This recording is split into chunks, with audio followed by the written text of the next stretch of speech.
Hi, അപ്പം നമുക്കിന്നേ സിമ്പിളായിട്ട് വരക്കാൻ പറ്റുന്ന ഒരു ഡൂഡിൽ ആർട്ട് ട്രൈ ചെയ്ത് നോക്കാം. ഇതുപോലെ വട്ടം വരക്കാൻ എല്ലാവർക്കും അറിയാമല്ലോ, അതുകൊണ്ടാണ് ഞാൻ പറഞ്ഞത് സിമ്പിളായിട്ട് വരക്കാൻ പറ്റുന്നു.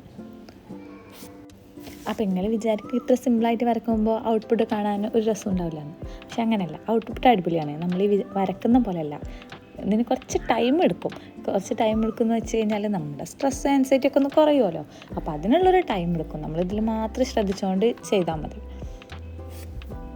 വീട്ടിൽ വെറുതെ മടി പിടിച്ചിരിക്കുകയാണെന്നുണ്ടെങ്കിൽ ഇതൊക്കെ ഒന്ന് ട്രൈ ചെയ്ത് നോക്കാം. അപ്പം നിങ്ങൾക്കൊരു സാറ്റിസ്ഫാക്ഷൻ കിട്ടും.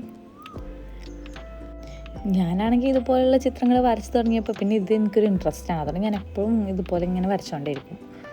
അപ്പം നിങ്ങളിതൊന്ന് നോക്കിയിട്ട് കറക്റ്റായിട്ട് വരച്ച് കഴിഞ്ഞാൽ നിങ്ങൾക്ക് ആ ഇൻട്രസ്റ്റ് വരുമല്ലോ. അപ്പം നിങ്ങളും പിന്നെ ഇതൊന്നും ചെയ്തുകൊണ്ടിരിക്കുമല്ലോ. നമ്മളെന്തെങ്കിലും ടെൻഷൻ അടിച്ചിരിക്കുക, എന്തെങ്കിലും ചിന്തിച്ചിരിക്കുകയൊക്കെ ചെയ്യുകയാണെന്നുണ്ടെങ്കിൽ ഇതുപോലുള്ള ആർട്ട് നിങ്ങൾ ട്രൈ ചെയ്ത് നോക്ക്. അപ്പം നമുക്കൊരു റിലാക്സേഷൻ കിട്ടും. അപ്പം നമ്മൾ പറഞ്ഞു വന്നത് ഇതിൻ്റെ ഔട്ട്പുട്ട് കാണാൻ അടിപൊളിയാണെന്നാണ്. അപ്പോൾ ഏതായാലും നമ്മുടെ ചിത്രം ഇവിടെ കംപ്ലീറ്റ് ആയിട്ടുണ്ട്. ഇനി നിങ്ങൾ തന്നെ പറയും. അപ്പോൾ നിങ്ങൾക്ക് ഇഷ്ടപ്പെടുകയാണെങ്കിൽ ലൈക്ക് ചെയ്യാനും സബ്സ്ക്രൈബ് ചെയ്യാനും മറക്കല്ലേ. അപ്പോൾ ഓക്കെ.